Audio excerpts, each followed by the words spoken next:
민주당에서 홀로 추 장관을 비판해 나선 인물이 있습니다. 조응천 의원 홀로 추미애 장관의 이번 조치에 대해서 비판을 하고 나섰습니다. 자, 저희 돌직구쇼 출신이기도 한 또 조응천 의원의 주장 살펴보면 검찰총장 직무배제 및 징계 청구를 할 만한 일이지 또 지금이 이럴 때인지 그리고 국가와 사회에 도움이 되는지 묻지 않을 수 없다. 돌아오지 못할 다리를 추 장관이 건너고야 말았다. 윤석열을 배제하면 형사사법의 정의가 바로 서냐? 라고 추 장관의 이번 조치에 대해서 비판을 합니다. 그러면서 이게 검찰개혁이냐? 라고 조응천 의원이 거듭 추 장관의 이번 선택을 비판을 하고 나섰습니다. 자, 일단 정혁진 변호사님, 조금 박해라고 한때 있었어요. 민주당에. 당론에도 불구하고 본인의 소신을 밝혀서 근데 그게 지금 묘하게 지금 해체됐어요. 자, 일단 해 떨어졌고 또 누구야? 금 나갔고 남은 게 박금, 박용진하고 조응천, 조박이었는데 박용진 의원은 조금 전에 들었던 것처럼 야 이게 사실이라면 당연히 직무배제해야 된다라고 추 장관을 두둔했는데 조응천 의원 홀로 돌아오지 못할 다리를 건넜다. 이게 직무배제할 사안이냐? 이게 검찰개혁이냐? 라고 이게 묘하네요.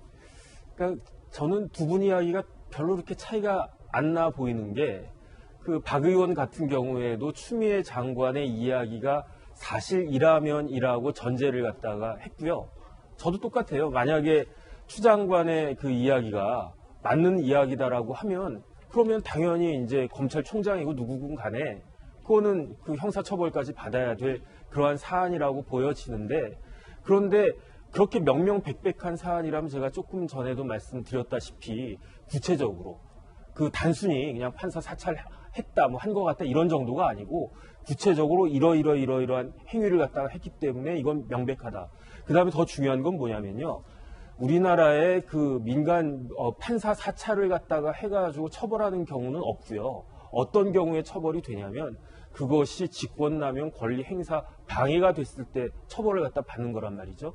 그런데 어제도 제가 말씀드렸지만은 법원에서 판사들 동향을 갖다가 레코드하는 거하고 검찰에서 하는 거하고는 또 틀리단 말이에요. 왜냐하면 법원 행정처는 해당 그 판사들에 대해서 어떤 그런 것들을 갖다가 할 수 있기 때문에 그래서 그런 부분들을 갖다가 종합해 보면은 조응천 의원이 제시한 이야기는 뭐 단순히 의원이고 검사 출신이고 그걸 떠나가지고 법조인이라면 충분히 할 수 있는 이야기를 하신 것 같다라는 생각이 저는 듭니다. 나홀로 민주당 내에서 추미애 장관을 비판한 조응천 의원에게 그런데 이재명 기자 뭐 많은 비난이 쏟아지고 있다면서요?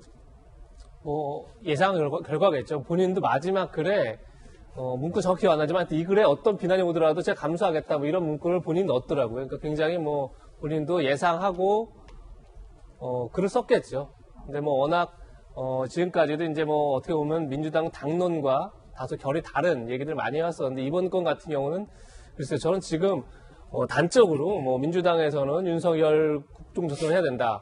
그리고 또 야당에서는 추미애 국정조사를 해야 된다. 이 자체가 이 사안은 굉장히 정치적으로 확연하게 대립해 있는 사안이죠. 이건 진짜 뭐 타협의 여지가 없는 거죠. 한쪽이 잘못했으면 한쪽이 잘하는 거고 한쪽이 잘했으면 한쪽이 잘못한 명백하게 이건 굉장히 대척점에 서 있는 이슈이기 때문에 사실은 본인도 이걸 쓰면서 굉장히 고민이 많았을 것 같습니다. 근데 어쨌든 추미애 장관이 지금 징계 청구를 했죠. 6가지나 사안을 이제 들어서 했기 때문에 여기서 만약에 추미애 징계 청구가 부당하다 이래서 윤석열 총장이 징계 회부됐는데 별게 이제 아닌 게 나오고 그리고 다시 직무에 복귀하고 이런 순간에 사실은 뭐 이 정권 자체도 굉장히 흔들릴 수 있는 그런 위기 상황이기 때문에 그런 점에서 민주당 지지층 입장에서는 뭐 굉장히 강하게 비판할 수밖에 없는 그런 사안이 아닌가 싶습니다.